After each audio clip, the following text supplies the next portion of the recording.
नमस्कार। मुझसे आज बोला गया है कि कोई कविता सुनाओ और खुद का लिखा हुआ हो तो बहुत अच्छी बात होगी।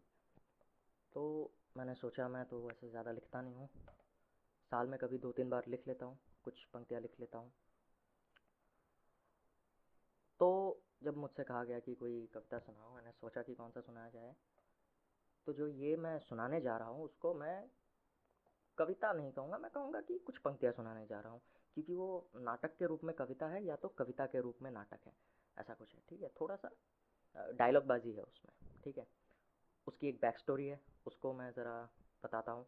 तो जो नाम दिया है पंक्तियों का वो है दो गधे। दो गधे थे, इंटाई और बिंटाई। इंटाई बड़ा भाई था, बिंटाई छोटा भाई था। तो 2020 के इस प्रगतिशील युग में गधों के साम्राज्य में एक आतंक फैल गया। किसी गधे ने बाकी सारे गधों के कान भर दिए कि भाई गधों का कौम जो है वो खतरे में है। तो सारे गधे डर गए।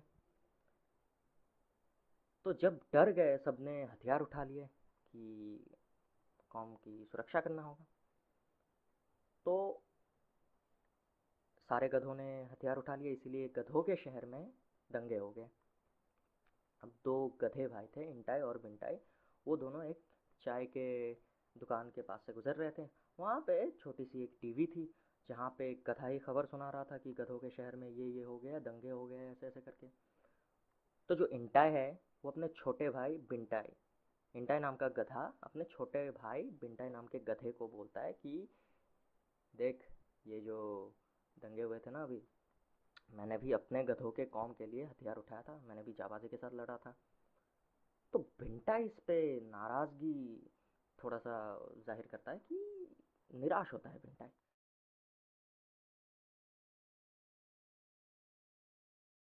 गलत हो? तो इंटाई बोलता है कि मैं गलत हूँ? नहीं, तुम गलत हो। तो भिंटाई बोलता है नहीं नहीं नहीं नहीं, तुम गलत हो। तो इंटाई पूछता है कि चलो भाई, बता दो क्यों गलत हो। तो भिंटाई बोलता है कि यूं सीना तान कर बहरा बनकर गहरे कुएं में कूद कर चेहरा छुपा रहे हो, इसीलिए गलत हो तुम। बनकर भीड़ का हिस्सा सुनाते हो अपना फक्र किस्सा, और अपनी नाकामयाबी का निकालते हो दूसरों पे गुस्सा, इसीलिए गलत हो तुम।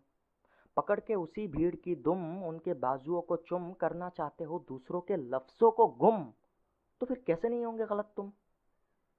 इस पे जो है इंटाई को गुस्सा आ गया।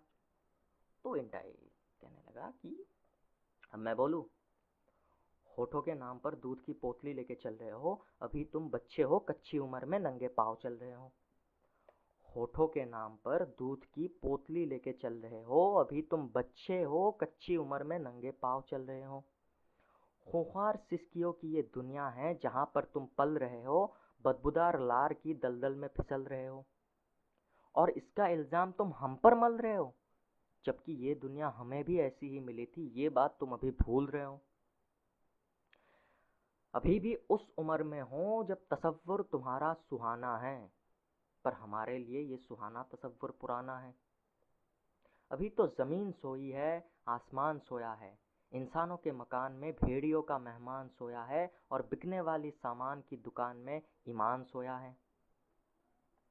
तो हमने तो सीख लिया है कि इस दुनिया में ऐसे ही है जीना, कोई भी डर के बिना। इस दुनिया में ऐसे ही है जीना, कोई भी डर के बिना। कबूतरों के खून से पेट ना भरे तो एक दूसरे का खून ही है पीना। बात दरअसल ऐसी है कि तुम अभी बच्चे जान पड़ते हो। इंटाई ये सब बोल रहे बिंटाई को कि बात दरअसल ऐसा है कि तुम अभी बच्चे जान पड़ते हो।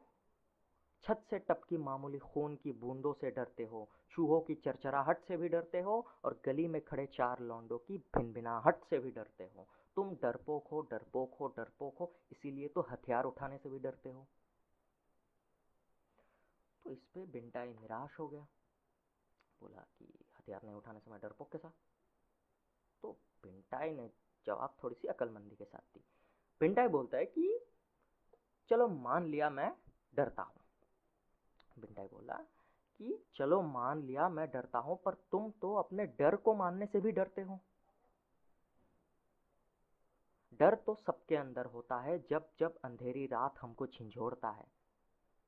चलो मान लिया कि मैं डरता हूँ, पर तुम तो अपने डर को मानने से भी डरते हो। डर सबके अंदर होता है, जब जब अंधेरी रात हमको झिंझोड़ता है। तो अगर तुम कहते हो कि तुम नहीं डरते हो, तो बात ये तुम गलत करते हो। चलो मान लिया मैं डरता हूँ। हाँ, मैं डरता हूँ। हाँ मैं डरता हूँ, हाँ मैं डरता हूँ। मजहबों के पासबानों से भी डरता हूँ, नफरतों के कारण कुछ रंगों से भी डरता हूँ। हाँ मैं डरता हूँ, हाँ मैं डरता हूँ। मजहबों के पासबानों से भी डरता हूँ, नफरतों के कारण कुछ रंगों से भी डरता हूँ। चीखती चमगादड़ों के आसमानों से भी डरता हूँ, और टूटती चूड़ियों की छनछनाहट से भी डरता हूँ। सियासत के परिंदों से भी डरता हूँ, और झूठी खबरों से जमा हुए मजमे से भी डरता हूँ। हाँ मैं डरता हूँ, हाँ मैं डरता हूँ। पर छाती ठोक के मैं ये बात करता हूँ कि हाँ मैं डरता हूँ। और ज़हनियत तुम्हारी ऐसी रही,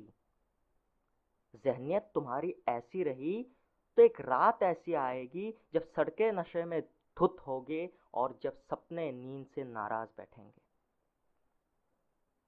ज़हनियत तुम्हारी ऐसी रही तो एक रात ऐसी आएगी जब सड़कें नशे में धुत होंगे, और जब सपने नींद से निराश बैठेंगे। नफरत का एक नशा हो जाएगा पूरे शहर में। तो ज़हनियत तुम्हारी ऐसी रही तो एक रात ऐसी आएगी जब सड़कें नशे में धुत होंगे, जब सपने नींद से नाराज बैठेंगे। तब किसी शायर की कलम में स्याही नहीं बचेगी, बूढ़ी दादी के पास कोई कहानी नहीं बचेगी। तब किसी शायर के कलम में स्याही नहीं बचेगी, बूढ़ी दादी के पास कोई कहानी नहीं बचेगी। मुसाफिर भी राहें भटकती फिरेगी, बहनें भी रूठी तड़पती रहेगी। फिर अगले दिन सवेरा हो जाएगा, पर सूरज का नूर अंधेर लगेगा, गुब्बारों में घुटन की हवा भरेगा। फिर अगले दिन सवेरा तो हो जाएगा, पर सूरज का नूर अंधेर लगेगा, गुब्बारों में घुटन की हवा भरेगा। गुलाल अपने ही रंगों से रूठ जाएगा, और इसका इलाज हाकिम लुकमान के पास भी नहीं मिलेगा। फिर एक दिन शोर का हल्ला होगा, जिसके बाद गहरा सन्नाटा होगा। फिर एक दिन जोर का हल्ला होगा, जिसके बाद गहरा सन्नाटा होगा। जब खुद गंगा प्यासी भटकती फिरेगी, जब खुद लिफाफे चिट्ठियां तलाशती फिरेगी, तब बादल बगुले ये चुगली करेंगे कि क्या ये दुनिया अब ऐसी ही रहेगी, क्या ये दुनिया अब ऐसी ही रहेगी। शुक्रिया।